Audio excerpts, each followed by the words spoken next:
Alaska America में मौजूद वो जगह है जिसे घने जंगलों और ग्लेशियर के लिए जाना जाता है। लेकिन लोग ये नहीं जानते कि अलास्का के घने जंगलों में एक ऐसा जानवर भी रहता है जो अपने शिकार को 3 किलोमीटर दूर से ही सूंघ लेता है, जिसकी चपेट में आने के बाद किसी के भी जिंदा रहने की उम्मीद ना के बराबर ही होती है। और अगर गलती से वो जिंदा बच भी जाए तो जीने के लायक नहीं रहता, क्योंकि इसका हमला जिंदगी भर एक खौफ बनकर शिकार को परेशान करता रहता है, जैसा कि नील और ब्लेक के साथ हुआ। अलास्का में रहने वाली बाप बेटे की ये जोड़ी आज भी जब उस हादसे को याद करती है तो इन दोनों की रूह कांप जाती है। जब कई साल पहले अलास्का के घने जंगलों में ये दोनों फंस जाते हैं और इनका सामना यहाँ के सबसे खतरनाक शिकारी ग्रिजली बेयर से होता है, वो भालू जिसे अलास्का का राजा कहना गलत नहीं होगा, क्योंकि इन जंगलों में केवल इसी का राज चलता है। तो सभी हादसों की तरह इस हादसे की शुरुआत भी साधारण ढंग से ही होती है, बल्कि यूं कहें कि इसकी शुरुआत तो एक सरप्राइज के साथ होती है, जहाँ ब्लेक अपने पिता के 65वें जन्मदिन को यादगार बनाने के लिए इस घने जंगल को चुनते हैं। ब्लेक जानते थे कि उनके पिता को हाइकिंग और राफ्टिंग करना कितना पसंद है, तो अपने पिता को एक शानदार बर्थडे गिफ्ट देने के लिए ब्लेक अनजाने में वो कदम उठा लेते हैं जिनका उन्हें आज तक भी पछतावा है। घर से 90 किलोमीटर दूर एक ऐसी जगह जहां जाने के लिए सड़क भी ना हो, एक प्राइवेट विमान से दोनों इस जंगल के बीच आ पहुंचते हैं। पिता को बेटे का ये खूबसूरत तोहफा पसंद तो आता है, लेकिन मन की शंका फिर भी परेशान करती है कि यहाँ आकर उन्होंने ठीक किया या फिर गलत को सही करने की देर तो अब भी नहीं हुई थी। लेकिन बेटे का दिल रखने के लिए नील अपनी शंका को मन के भीतर ही दबा लेते हैं और राफ्टिंग बोट को पानी में उतारकर ये जता देते हैं कि उन्हें उपहार कितना पसंद आया। और इस तरह आर्कटिक नेशनल पार्क के बीचों बीच कोयुकुक नदी में इस सफर की शुरुआत होती है। बंदूक, लाइटर, खाने पीने की चीजें और टेंट, राफ्टिंग बोट में हर वो सामान मौजूद था जिसकी जरूरत इस यादगार ट्रिप में पड़ने वाली थी, जहां बाप बेटी की ये जोड़ी 90 मील दूर बैटल्स तक का सफर तय करने वाली थी। पानी की लहरें नाव को अपने साथ बहा रही थी। चारों तरफ दृश्यों को नील जितनी बार भी देखते उतनी ही बार अपने बेटे को धन्यवाद देते, और इस तरह कई घंटे बीत जाते हैं। लेकिन तभी अचानक नील की नजर नदी के दोनों ओर जमी हुई बर्फ पर पड़ती है और वो ब्लेक से पूछते हैं कि गर्मियों का मौसम होने के बाद भी आखिर ये जमे हुए ग्लेशियर, ब्लेक क्या तुमको ये कुछ अजीब नहीं लग रहा? ब्लेक भी कुछ अभी समझ पाते और इसका जवाब देते उससे पहले ही अचानक सब कुछ तेजी से बदलने लगा। बर्फ की चट्टानें जो अब तक सिर्फ नदी के दाएं और बाएं दिख रही थी, वो अब पानी के बीचों बीच दिखने लगी, जिसे देखकर दोनों ही घबरा गई। इधर ढाल के चलते नाव की रफ्तार भी अचानक से तेज हो गई। जो सफर अब तक सुहाना था वो तेजी से भयानक रूप लेने लगा। नाव तेजी से नदी में मौजूद ग्लेशियर की तरफ बढ़ती जा रही थी, जिसे लाख कोशिशों के बावजूद भी ब्लेक रोक नहीं पा रहे थे। और फिर वो हुआ जिसने सब कुछ बदल कर रख दिया। एक ही झटके में नाव ग्लेशियर से जा टकराई और ये दोनों पानी में डूब गई। ब्लेक बताते हैं कि जिस समय वो नदी में डूबते ही बेहोश हो गए थे। ये हादसा इतना भयानक था कि एक पल को उन्हें लगा कि जैसे उनके प्राणों ने उनका शरीर ही छोड़ दिया हो। लेकिन जब उन्हें होश आया तो उन्होंने खुद को मौत से भी ज्यादा बुरी स्थिति में पाया, ठंडे पानी में ग्लेशियर के नीचे, जहाँ केवल सांस लेने भर की जगह मौजूद थी। ऐसी हालत में खुद को और अपने पिता को देख ब्लेक खुद को कोसने लगे कि काश उन्होंने यहाँ आने का फैसला ही ना किया होता। लेकिन ये समय खुद को कोसने का नहीं, बल्कि खुद की और अपने 65 वर्षीय पिता की जान बचाने का था, जो तेज रफ्तार बहाव और हाड़ कपा देने वाले इस पानी में तेजी से असंभव होते जा रहा था, क्योंकि यहाँ कुछ और पल बिताने का सीधा मतलब था मौत। पानी के तेज बहाव और हाथ पांव मारने के कारण ब्लेक तो किसी तरह ग्लेशियर के नीचे से निकलकर पानी के बहाव के सहारे नदी के किनारे तक जा पहुंचे और वो नदी से बाहर भी निकल आए। लेकिन ये बहाव उनके पिता को अपने साथ कहीं दूर बहा कर ले गया, जो अब दूर दूर तक कहीं नजर नहीं आ रहे थे। ये देखकर ब्लेक का पछतावा अब और भी गहरा हो गया कि उनके पिता की जान उनकी वजह से चली गई। अब वो अपनी माँ से किस तरह नजरें मिला सकेंगे, उन्हें क्या जवाब देंगे? ब्लेक अभी ये सोच ही रहे थे कि उन्हें अपने से थोड़ी दूर पर ही पानी की लहरों में नील की खोपड़ी दिखाई दी, जिसे देखकर वो तुरंत ही अपने पिता को आवाज लगाने लगे। लेकिन पिता की ओर से कोई जवाब नहीं आया। ऐसा लग रहा था जैसे मानो वो लाश से बात कर रहा है, जो स्वाभाविक ही पलटकर जवाब नहीं दे सकती थी। उधर पानी का बहाव भी नील को बहाकर ले जा रहा था, जिसे ब्लेक लाचारों की तरह खड़े होकर देख रहे थे। तभी अचानक नदी में मौजूद एक पत्थर से नील टकराते हैं, जिससे वो बहाव से बच जाते हैं और इस टक्कर से उन्हें होश भी आ जाता है। होश में आते ही नील को अपने बेटे की चीखें सुनाई देती है, जिसे सुनकर वो पूरी तरह से होश में आ जाते हैं। लेकिन अब सवाल ये था कि बीच बहाव से ब्लेक अपने पिता को किनारे पर कैसे लाएं, क्योंकि नील के शरीर में अब इतनी जान नहीं बची थी कि वो लहरों से लड़ सके, और ठंड के मारे उनका शरीर पहले ही हाइपोथर्मिया का शिकार हो चुका था, जिसकी वजह से वो बुरी तरह से कांप रहे थे। लेकिन ब्लेक ये जानते थे कि उनके पास ये आखिरी मौका है जब वो अपने पिता को बचा सकते हैं। इसलिए ब्लेक ने बड़ी ही सावधानी से पेड़ की शाखाओं को आपस में जोड़ा और उसे पानी में फेंका, जिसे पकड़कर आखिरकार नील पानी से बाहर आ गई और फाइनली बिछड़े हुए पिता पुत्र एक बार फिर से मिल गए। लेकिन ये मिलाप अभी भी किसी काम का नहीं था, क्योंकि हाइपोथर्मिया के चलते नील की हालत बद से बदतर हो चुकी थी। उनके शरीर की गर्मी अब पूरी तरह से खत्म हो चुकी थी, जिसका मतलब साफ था कि अगर उन्हें समय रहते गर्मी नहीं मिली तो वो मर भी सकते थे।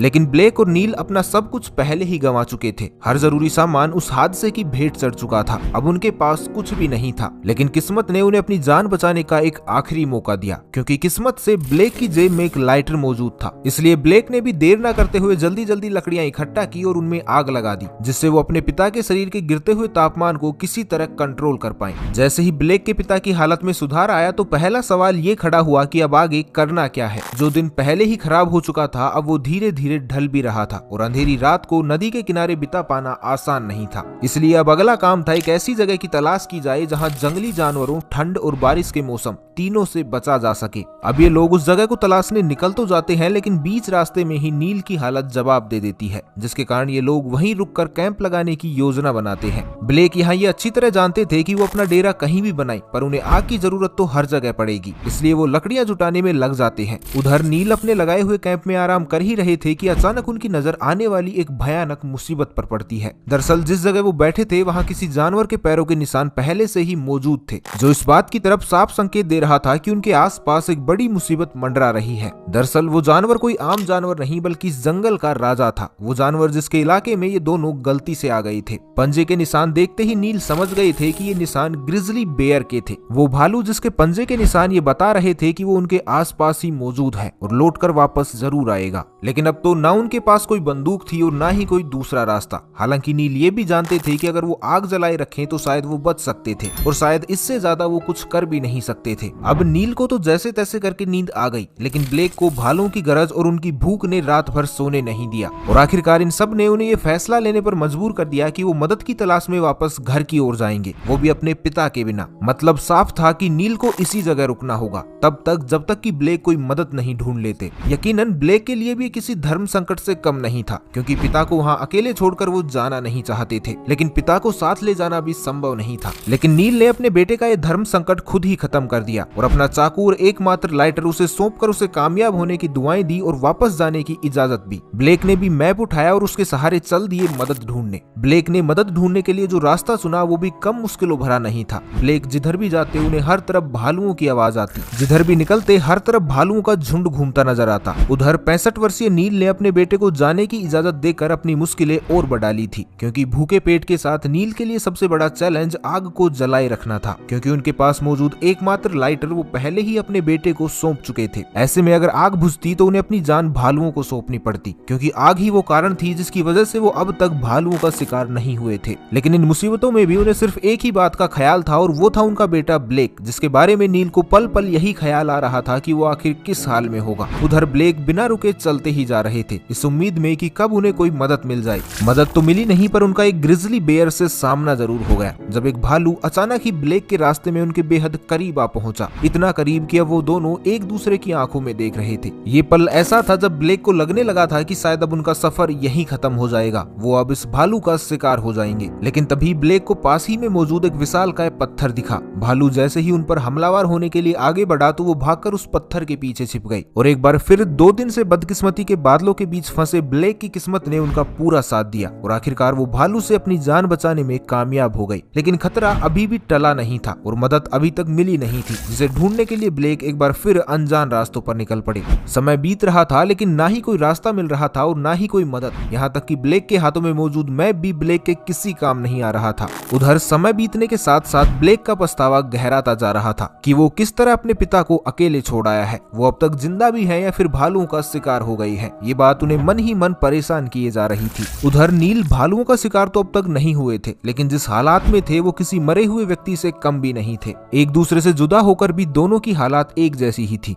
अभी तक 3 दिन गुजर चुके थे, दोनों के मुंह में अन्न का एक दाना भी नहीं गया था और अंततः कमजोरी के चलते ब्लेक तो बेहोश ही हो गई। लेकिन उधर मीलों दूर उनके पिता ऐसी कमजोरी में भी आग को जलाए रखने की जुगत में लगे हुए थे। 65 साल के नील, जिनके लिए अब आग को जलाए रखना और भालुओं से खुद को बचाए रख पाना मुश्किल होते जा रहा था, वो इतने ज्यादा परेशान हो गए थे कि रो रो कर भालुओं को ही ललकारने लगे। वो जोर जोर से चिल्लाने लगे कि तुम मुझे मार नहीं पाओगे, चाहे कुछ भी हो जाए तुम मेरा कुछ भी नहीं बिगाड़ सकते। उनके शब्दों में ही उनकी लाचारी साफ झलक रही थी कि वो कितने बेबस हो चुके थे। जिंदगी उनसे दूर भाग रही थी और मौत तो उनके पास भी नहीं आ रही थी। वो बस हर पल अपने बेटे को याद करते और उसके ठीक होने की दुआ करते। इधर अब ब्लेक को भी होश आ चुका था और वो एक बार फिर से अपने काम पर लग गए। ब्लेक हर वो कोशिश कर रहे थे कि कोई उन्हें आसमान से देख ले और उनकी मदद को आ जाए, इसलिए उन्होंने नदी किनारे ढेर सारी लकड़ियां इकट्ठा की और उनमें आग लगा दी। तो वहीं दूसरी तरफ यही आग उनके पिता के लिए घातक साबित हो गई, क्योंकि जब वो सो रहे थे तो अचानक ही उनके आसपास आग फैल गई, जिसमें वो जलने से बाल बाल बचे। ये दोनों अब अपनी अपनी जगह पर जिंदगी से उम्मीद तो लगाए बैठे थे, लेकिन सच ये था कि ये दोनों ही अपनी आखिरी घड़ियों का इंतजार कर रहे थे कि कब मौत आए और कब इन्हें इस दर्दनाक जिंदगी से छुटकारा मिले। और इस तरह चौथा दिन भी बीत गया और फिर पांचवा भी। जिंदगी और मौत के बीच का फासला अब हर घड़ी कम से कम होता जा रहा था। उधर नील तो पहले ही मदद की उम्मीद छोड़ चुके थे और अब ब्लेक को भी ये समझ आने लगा था कि अपने पिता का साथ छोड़कर आना उनकी सबसे बड़ी भूल थी। लेकिन कहते हैं कि जब इंसान हार नहीं मानता तो जीत भी आखिरकार उसके आगे झुक ही जाती है, जिस तरह ब्लेक के साथ हुआ। जब वो अपराध बोध में अपना एक एक पल काट रहे थे तो तभी उनके सर के ठीक ऊपर नीले आसमान में एक प्लेन नजर आया। हालांकि ये उम्मीद भी पूरी होने से पहले ही खत्म हो गई, क्योंकि ब्लेक मदद मांगते रह गए और वो प्लेन उनके सर के ऊपर से ही गुजर गया। लेकिन ये उम्मीद फिर से तब जाग उठी जब लगभग 3 घंटों के बाद वही प्लेन दोबारा आया और इस बार अपने साथ मदद भी लाया। प्लेन के पायलट ने सबसे पहले एक बैग नीचे गिराया, जिसमें जरूरत के सामान के साथ एक वॉकी टॉकी भी था, जिससे पाकर ब्लेक ने पायलट से संपर्क साधा और अपनी आपबीती सुनाने के साथ ये भी बताया कि उनके पिता नील कहां और किस हालात में फंसे हुए हैं, ताकि पायलट उन्हें ढूंढ सके। पायलट ने भी ब्लेक की बताई हुई जगह को तलाशा और लगभग 10 मिनट में ही ब्लेक को इसकी जानकारी दी कि वहां पर कोई भी मौजूद नहीं है। लेकिन ब्लेक ने इसे मानने से इनकार कर दिया। हालांकि खुद उन्हें भी अपने पिता का भालुओं द्वारा शिकार हो जाने का शक था, लेकिन वो इसे तब तक मानने को तैयार नहीं थे जब तक कि वो खुद इसे अपनी आंखों से ना देख लेते। इसलिए एक बार फिर से खोज को दोबारा से शुरू किया गया, लेकिन इस बार ब्लेक भी उस जहाज में मौजूद थे और लगभग 3 घंटों तक खोजने के बाद प्लेन ने आखिर वो जगह ढूंढ ही ली जहां अब भी आग जल रही थी और वहां से धुआं हवा में उठ रहा था। पायलट प्लेन को जैसे ही थोड़ा नीचे लेकर आया तो उन्हें एक व्यक्ति उसी आग के पास जमीन पर लेटा हुआ दिखाई दिया, लेकिन वो जिंदा था या फिर नहीं ये कहना मुश्किल था। इसलिए बचाव दल के एक व्यक्ति को वहां भेजा गया, जिसने ये कंफर्म किया कि वो नील ही थे जो पिछले 5 दिनों से यहाँ पर फंसे हुए थे। और कमाल की बात ये थी कि नील अब भी जिंदा थे, बस कमजोरी के चलते वो बेहोश हो चुके थे। होश में आते ही नील सबसे पहले यही सवाल करते हैं कि मैं यहाँ हूँ, आखिर ये पता कैसे चला। तो जवाब आता है आपके बेटे ब्लेक से।